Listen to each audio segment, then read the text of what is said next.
पृथ्वीराज जी। अब ये तो नहीं पता कि चौहान है तो हाँ चौहान में चौहान ही है, ये राजस्थान के। व्यवहारिक श्री कृष्णदास जी के उपदेशों से आमेर के कुरुवंशी कछवाहा क्षत्रिय राजा पृथ्वीराज को परम तत्व का बोध प्राप्त हुआ।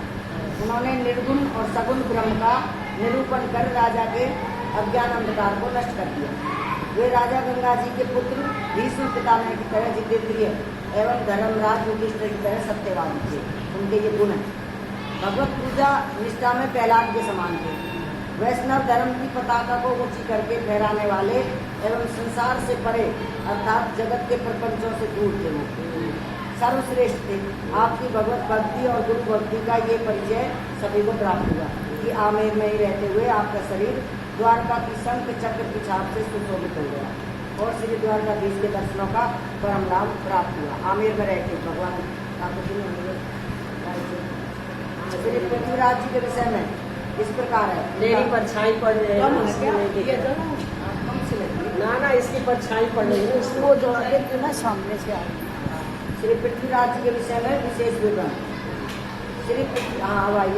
श्री पृथ्वीराज जी सूर्यवंश में श्री राम जी के वंशधर हैं।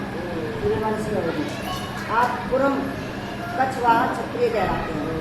आप आमेर नरेश श्री चंद्रसेन के सुपुत्र थे। इनकी माता भगवती देवी चौहान वंश की कन्या थी। चौहान वंश की पृथ्वीराज सबसे बड़े पुत्र थे। अतः पिता के बाद फागुन बद्री पंचम संवत 1559 को आमेर की गद्दी पर बैठे। 1551 में गद्दी पर बैठे। ये पहले नाथ संप्रदाय के चतुर्नाथ जी के शिष्य थे। नाथ संप्रदाय के होते हैं ना, जैसे गोरखनाथ जी जैसे उनके ही नाथ संप्रदाय गोरखनाथ का ही। इनकी बड़ी रानी बीकानेर के राव लूण करण जी की पुत्री थी। बीकानेर की इनका नाम अपूर्व देवी था। फिर यही बालाबाई के नाम से प्रसिद्ध हुई बाद में। आपके दिव्य प्रभाव से ही आमेर राज्य में वैष्णवता का प्रचार हुआ। श्री पृथ्वीराज के भक्ति भाव से प्रभावित होकर मेवाड़ चित्तौड़गढ़ के महाराणा मोकल ने अपनी कन्या का विवाह इनके साथ कर दिया। अब भक्त के संबंध स्थापित कर बार बार दर्शन सत्संग कर महाराणा कृतकृत हुए। श्री पृथ्वीराज जी भावुक भक्त होने के साथ साथ महान पराक्रमी योद्धा थे। मेवाड़ के महाराणा सांगा जब बाबर से खानवा यानी कि भरतपुर का प्रसिद्ध युद्ध हुआ, ये मेवाड़ के महाराणा सांगा का और बाबर का युद्ध हुआ, उसमें ये अपनी सेना के साथ सांगा के सहायक बने। वहाँ आपने बड़ा पराक्रम दिखाया। सांगा के मूर्छित होने पर आप उन्हें बसवा ले आए और वहाँ उनकी चिकित्सा कराई। राजा एक दूसरे की अपनी सहायता करने के लिए जाते थे ना, साथ लड़ने के लिए। हाँ, तो श्री बालाबाई के साथ आपका विवाह विक्रम संवत 1564 में हुआ। इसके बाद 9 रानियाँ और 11 पुत्र थे। 21 पुत्र थे। तो श्री पृथ्वीराज जी के एक पुत्र का नाम था भारमल। ये आस्करण के बाद गद्दी पर बैठे। उनका बेटे के बाद गद्दी पर बैठे। श्री भारमल के पुत्रों में भगवंत दास जी बने थे, जो भारमल जी के बाद राजगद्दी पर बैठे। श्री भगवान दास जी भारमल जी के छोटे पुत्र थे, जिन्हें सह सम्मान अकबर ने मनस बदारी दी। वे मतलब कोई पद होगा, ये लवान के जागीरदार थे। लवान के अकबर के श्री भगवान दास को बांके राजा का खिताब मिला था। इसकी कथा इस प्रकार है। राजा बांके का एक बार जब आगरे का किला बन रहा था, तब वहीं आपका शिविर लगा था। जैसे कहीं जाते थे तो शिविर लगते रहते, तो राजमंत्रियों ने आपसे कहा कि आप अपना शिविर हटा लीजिए और किले की नींव खुदेगी यहाँ से। जब किला बन रहा था आगरे, तो आपने उनके आग्रह करने पर भी शिविर वहाँ से नहीं हटाया और कहा कि किला बांका रहे, यही ठीक है। तो किला अगर टेढ़ा मेढ़ा बन रहा है तो बनने दे, मेरी तो शिविर यही रहेगा बांका। हाँ, इस वीरोचित स्वभाव का अकबर ने आदर किया कि ये डरे नहीं। किले की दीवार सीधी नहीं बन सकी, बाकी रह गई। अब बादशाह ने इन्हें बांके राजा का खिताब दे दिया। अब ये आज से बांका राजा बना दिया उनको। तभी से श्री भगवान दास जी के वंशज बांकावत कहे जाते हैं। ऐसे पढ़ते हैं ये नाम, बांकावत कहे जाते हैं। श्री पृथ्वीराज जी का एक पद पृष्ठव्य है। ऐसे ही व्यवहार लागू जग रहा हो, ऐसे ही व्यवहार लागो जग रहा है, ऐसे ही व्यवहार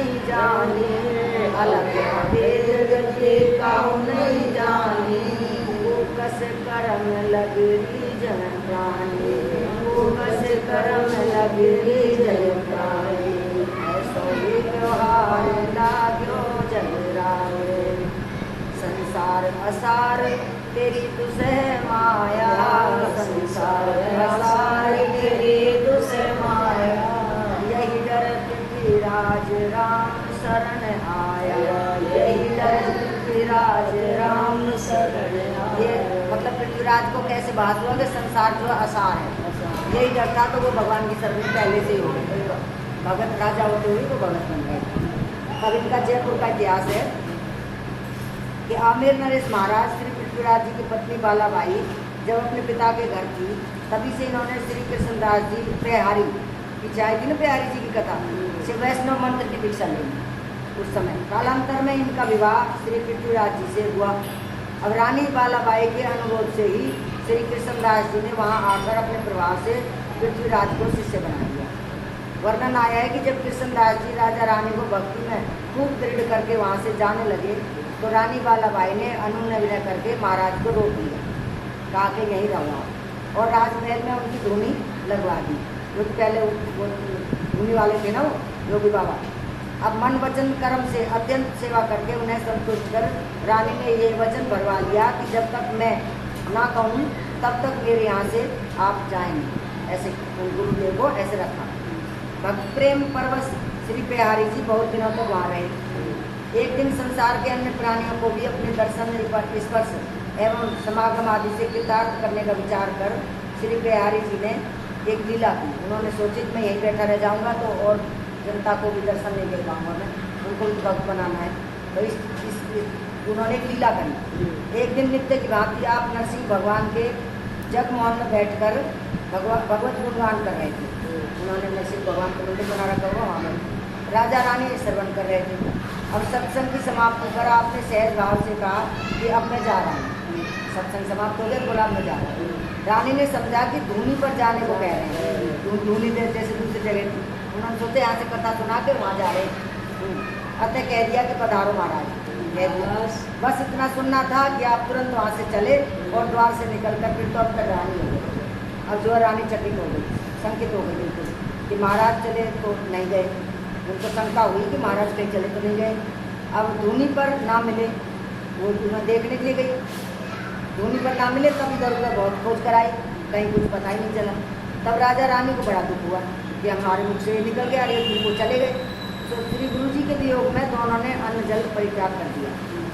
तब इनके दुख की निवृत्ति के लिए श्री पेहारी जी ने इन्हें स्वप्न में दर्शन देकर आदेश दिया कि मेरे चरण के चिन्ह जो जगमोहन की सीढ़ी आदि पर बन गए हैं, इनका दर्शन करो, उन्हीं का पादोदक लो और उन्हीं के अर्चन बंधन में सुख संतोष मानकर अन्न जल ग्रहण कर भगवत भजन करो।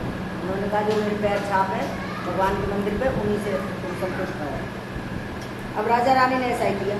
आमेर के पुराने राजमहलों में अब भी श्री पेहारी जी की धूनी के तथा चरण चिन्हों के दर्शन होते हैं, जो महल बने हुए राजा। श्री नरसिंह भगवान शालिग्राम धूनी और श्री चरण चिन्हों से आमेर में तीर्थत्व है, मतलब वो तीर्थ कहा है उनके चिन्ह से। और वहाँ पर शालिग्राम जी चरण और पादुका के चिन्ह से तीन वहाँ पे हर मंदिर में मिलेंगे, तो वो तीर्थ बन गया। इनके दर्शन पूजन से लोगों के मनोरथ पूर्ण होते हैं। एक बार राजा पृथ्वीराज की रानी बालाबाई को घर पर ही छोड़कर अपने दल बल सहित श्री नर नारायण भगवान का दर्शन करने बद्री आश्रम आ गए। बद्री आश्रम इधर रानी को भगवान के दर्शनों की प्रबल उत्कंठा हुई। गुरुदेव की कृपा से उन्हें सिद्धि प्राप्त थी, लोग वो सिद्धि वाली थी। उन्हीं के बल से संकल्प करते ही ये राजा से कुछ पहले ही पहुंचकर श्री नर नारायण के दर्शन कर रही। सिद्धि बल से राजा से भी पहले पहुंचे, राजा के बाद में पहुंचेगा। इतने में राजा भी वहाँ पहुँच गए। आगे रानी खड़ी थी, अतः राजा को दर्शन में अवरोध हो रहा था। तब राजा ने कई बार कहा कि भाई जी तनिक सामने से हट जाओ, मुझे भी दर्शन कर लेने दो। जब रानी कुछ बगल हटी तो राजा की किंचित दृष्टि रानी की ओर गई, तो उन्हें देखकर संदेह हुआ कि यह तो रानी साहिबन मालूम पड़ती है। असंभव जानकर ध्यानपूर्वक देखे बिना ही भगवत दर्शन प्रार्थना में मगन हो गए। थोड़ा बहुत विचार तो आया, फिर छोड़ दिया, फिर भगवान के दर्शन में लगे। कुछ दिनों के बाद जब घर को आए तो रानी ने राजा को प्रणाम कर निवेदन किया कि आप श्री नर नारायण के समक्ष मुझे बाई, जिसका अर्थ होता है पुत्री या बहन, उस शब्द से संबोधित कर चुके हैं। अभी उसके बाद अतः अब मैं आपकी बाई भाई हूँ, अब अब मैं रानी अब स्त्री नहीं हूँ और भविष्य में सदा इसी भाव का दृढ़तापूर्वक निर्वाह हो। अब इसके बाद मैं तुम्हारी चाहे पुत्री समझ लो, चाहे बहन समझ लो, चाहे कुछ भी समझ लो, तुमने भगवान के सामने बोल दिया पत्नी नहीं है। अब आप मुझे बाई शब्द से ही संबोधित किया करें, जब भी बोलो मुझे कभी बालाबाई नाम करा। भक्तराज राजा ने रानी की दिव्य गमन शक्ति का परिचय पाया और हार्दिक सद्भाव की प्रशंसा कर शहर उसे स्वीकार कर दिया। सोचा ये तो मुझसे बड़ी बात होती है, मुझसे पहले पहुँच गई भक्ति बल से। अब इन दोनों को भगवत भजन में पहले की अपेक्षा अधिक आनंद की अनुभूति होने लगी। अब दोनों ब्रह्मचारी हो गए। अब आमेर नरेश श्री पृथ्वीराज जी स्वामी कृष्णदास जी महाराज पयोहारी जी के शिष्य थे। एक बार उनकी आज्ञा से वे उनके साथ द्वारका जी की यात्रा के लिए तैयार हो गए। रानी राजा के दीवान ने जब ये बात सुनी तो उसे दुख हुआ। वह रात को एकांत में श्री पयोहारी जी महाराज के पास गया और उसने चुपके से कान में कहा कि महाराज जी, इस समय राजा तन मन और धन से साधुओं की सेवा में लगे हुए और आमेर नगर की जनता में भक्ति की सुंदर भावना व्याप्त हुई है। राजा के चले जाने से साधु सेवा में तथा भक्ति प्रचार में बाधा होगी। अतः मेरे विचार से तो आप राजा को साथ ना ले जाएं तो ही ठीक होगा। तो यहाँ पे ये सब कुछ अब इस टाइम भक्ति के रंग में रंगे, बाद में कहीं सब। हाँ, तो श्री पयोहारी जी ने कहा कि तुम जाओ, मैं राजा को साथ नहीं ले जाऊँगा। मंत्री की बात को स्वामी जी ने राजा से नहीं बताया और प्रातःकाल ही राजा पृथ्वीराज हाथ जोड़कर श्री स्वामी जी के सामने खड़े हो गए। तब आपने राजा आज्ञा दी कि तुम मेरे साथ ना चलकर यहीं आमेर में रहो और साधु सेवा करो। अब राजा ने श्री पयोहारी जी से प्रार्थना की कि प्रभु, मैं द्वारका नाथ जी के दर्शन, श्री गोमती संगम में स्नान एवं भुजाओं में शंख चक्र की छाप धारण करूँ, इसलिए आप अपने मन में मुझे भी साथ ले चलने की इच्छा कीजिए। आप अपने मन में। तो श्री स्वामी जी ने कहा, राजन तुम अपने मन में तन की चिंता ना करो, मन से तो चलेंगे। मन से दर्शन, स्नान और छाप, ये तीनों लाभ तो मैं घर बैठे नहीं हूँ। उन्होंने कहा कि मुझे साथ में ले जाए तो मन में ले जाओ, ताकि ये तीनों छाप मुझे ले जाए। राजा ने कहा, आपने जो आज्ञा दी मैंने उसे सिर पर धारण कर लिया। इसके बाद श्री पयोहारी जी ने प्रस्थान किया। कहते हैं कि राजा की भक्ति को देखकर आपने अपनी योग सिद्धि से आधी रात के समय राजमहल में प्रकट हो राजा को वहीं श्री द्वारकाधीश के दर्शन करा दिए और राजा ने प्रदक्षिणा करके दंडवत की। भगवान ने कहा कि मेरी बात ध्यानपूर्वक सुनो, ये गोमती संगम है, तुम इसमें स्नान कर लो। देखो सारी चीज़ें उसी कमरे में ले आए, चलो जाओ। हाँ तुम इसमें स्नान कर लो। प्रभु की बात सुनकर राजा ने बड़े प्रेम से स्नान कर लिया, परंतु गोता लगाकर जब बाहर आए तो वहाँ भगवान नहीं दिखलाई पड़े और वहाँ पर शंख चक्र की छाप राजा के शरीर पर लगी, शरीर पर लगा के चले गए। इधर सोकर उठने में राजा को विलम्ब हुआ, सोते सोते विलम्ब हुआ जानकर रानी उन्हें जगाने आई। उन्होंने देखा कि राजा का शरीर भीगा हुआ है, यानी कि वो नहाए हुए। कैसे भीगा है पूछने पर राजा ने कहा, अभी मैंने श्री गोमती जी में स्नान किया, तुम भी मेरे शरीर एवं वस्त्रों में लगे जल का स्पर्श कर लो। हाँ, और श्री द्वारकानाथ जी को हृदय में धारण कर लो। तो रानी ने ऐसा ही करके अपने को भी बर्बादी माना, उनके कपड़ों से जल लेके अपने ऊपर लगा दिया। अब सवेरा होते ही आमेर नगर में उसके बाद संपूर्ण राज्य में भक्ति के चमत्कार का शोर मच गया। ये भगवान आए, दर्शन देख गए, गोमती गंगा भी लाए, सब कुछ हो गया हिंदू। बहुत से लोगों ने आकर राजा का दर्शन किया। ये तीनों छाप मिल गई ना। समाचार पाकर दूर दूर तक के अनेक बड़े बड़े संत और महंत दौड़ दौड़ कर आए और उन सभी ने राजा के शरीर पर शंख चक्र की छाप के दर्शन करके अत्यंत सुख पाया। नाना प्रकार की बहुत सी वस्तुएं भेंट आने लगी। सभी लोग राजा के प्रेम की महिमा को गाते तो उसे सुनकर राजा लज्जित होते, घमंड नहीं करते थे, लज्जित होते थे। वे अपने मन में यही सोचते कि ये सब भगवान कृष्ण की कृपा है। लोगों ने भी समझ लिया कि राजा पर गुरु गोविंद की महती कृपा हुई। इसके बाद राजा ने जहाँ भगवान के जहाँ पर दर्शन हुआ था वहीं एक जहाँ पर भगवान का दर्शन हुआ था राजा को, वहीं पर एक सुंदर एवं विशाल मंदिर का निर्माण करा दिया। वे सदा सर्वदा सेवा पूजा भजन में ही लगे रहते। नेत्रों से हीन एक ब्राह्मण श्री वैद्यनाथ जी के द्वार पर नष्ट हुई नेत्र ज्योति को प्राप्त करने के लिए धरना देकर पड़ गया। पड़े पड़े उसको कई महीने व्यतीत हो। वैद्यनाथ जी के द्वारा। तो श्री शंकर जी ने उसे 2-4 बार स्वप्न में आज्ञा दी कि हट छोड़ दो, घर जाओ, ये नेत्र अब फिर से तुम्हें नहीं मिलेंगे। परंतु उस ब्राह्मण ने अपना हट नहीं छोड़ा और द्वार पर पड़ा रहा। उसके इस सच्चे हटियों को देखकर भगवान शिव ने दया से दंडित होकर आज्ञा दी कि तुम आमेर नरेश पृथ्वीराज के अंगूठे से अपने नेत्रों को पहुँचो, जो अंगूठा को उनके में भीगा था, तो तुम्हें नेत्र ज्योति प्राप्त हो जाएगी। उस अंधे ब्राह्मण ने आकर राजा पृथ्वीराज से ये बात कही, तो वे ब्राह्मण की महिमा को विचार कर डर गए कि ऐसा करना अनुचित है कि मैं अपना अंगूठे को इनकी आंखों को छुआऊँ, ये ब्राह्मण है। परंतु ब्राह्मण के आग्रह एवं लोगों के समझाने पर राजा ने एक नवीन वस्त्र मंगवाकर उसे नवीन वस्त्र को अपने शरीर से छुआकर ब्राह्मण को दे दिया। अब वो पुराना वस्त्र देने में सब चाह रहे थे, ब्राह्मण है, तो नया मंगाया और अपने शरीर से छुआ दिया और ब्राह्मण को नया वस्त्र दे दिया। आंखों में लगते ही उसे नेत्र ज्योति प्रदान हो गई। हाँ, पानी पवित्र हो जाता राजा का। हाँ, राजा का तो तनि पवित्र हो गए थे, छाप लग गई शंख चक्र की। अब बिहारी श्री कृष्णदास जी महाराज ने कृपा करके इन्हें स्वपूजित श्री नरसिंह रूप शालिग्राम भगवान को दिया, भगवान को दे गए। और साथ ही ऐसे भी किया कि जब तक नरसिंह डेयरी में तब तक राज हथेली में, कि जब तक नरसिंह भगवान तेरी डेयरी पर रहेंगे गुजरेंगे तब तक राज जो तेरी हथेली में रहता रहेगा।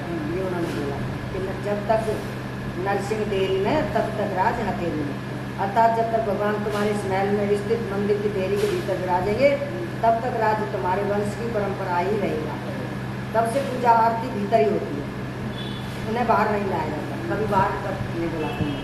आरती के बाद सिंहासन से संपुट उठाकर डेयरी के भीतर से ही पुजारी लोग उपस्थित भक्तों को दर्शन करा देते हैं।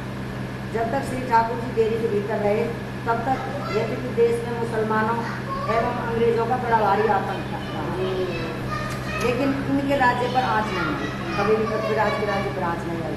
परंतु देव दिव्योग से एक बार किसी का लोभ आया, देखो उसने स्वयं संपुट सहित श्री ठाकुर जी को चुरा लिया। देखो उनको देरी से बाहर कर दिया ना। यद्यपि खोज होने पर श्री ठाकुर जी मिल तो गए और पुनः अपने मंदिर महल में विराज भी गए, परंतु देरी से बाहर तो हो ही गए ना, एक बार तो निकल गए ना, तो बोल ही दिया था। हाँ, फलस्वरूप देश के स्वतंत्र होने के बाद नई शासन व्यवस्था में जब सभी राज्यों का विलय भारत में हुआ पकड़े जाएंगे ना राजा, तब इसका भी अलग अस्तित्व समाप्त हो गया। ये अलग राज्य नहीं था, फिर ये भी समाहित हो गया बाद में। पृथ्वीराज के वंशजों के हाथ से राज्य निकल गया। हाँ, और श्री बिहारी जी का वाक्य सत्य हो गया। उन्होंने कहा जब तक बाहर हो गए देखो। अब श्री पृथ्वीराज जी ऐसे क्षमाशील थे कि एक बार एक मंत्री ने छल करके इनके राजकोष से बहुत सा धन चुरा लिया, परंतु उन्होंने उसे भी क्षमा कर दिया। यद्यपि अन्य सभी लोगों ने बहुत प्रयत्न किया कि इस मंत्री को दंडित किया जाए, जो कि इसने धन की हानि की है। आपने यह कहकर सबका समाधान किया कि इन मंत्री महोदय के द्वारा राज्य को लाभ भी तो बहुत हुआ है, कोई बात नहीं, थोड़ी बहुत हानि भी करनी थी, इसने लाभ भी किसी की वजह से हुआ है और वास्तव में मंत्री की वजह से लाभ हुआ। अच्छा मंत्री है तो राजा कभी राजी नहीं हो सकता। अतः यह सामान्य हानि है, हर हालत में क्षमा योग्य है। तो राजा की इस क्षमाशीलता का मंत्री के ऊपर बड़ा भारी प्रभाव पड़ा। उसने अपना अपराध स्वीकार कर सब धन लौटा दिया और वह अपने समस्त दुर्गुणों का परित्याग कर भक्ति पंथ में आरूढ़ हो गया। ऐसे आपके अनेक उदार चरित्र हैं जिनके द्वारा प्राणियों को सत प्रेरणाएँ मिलती हैं।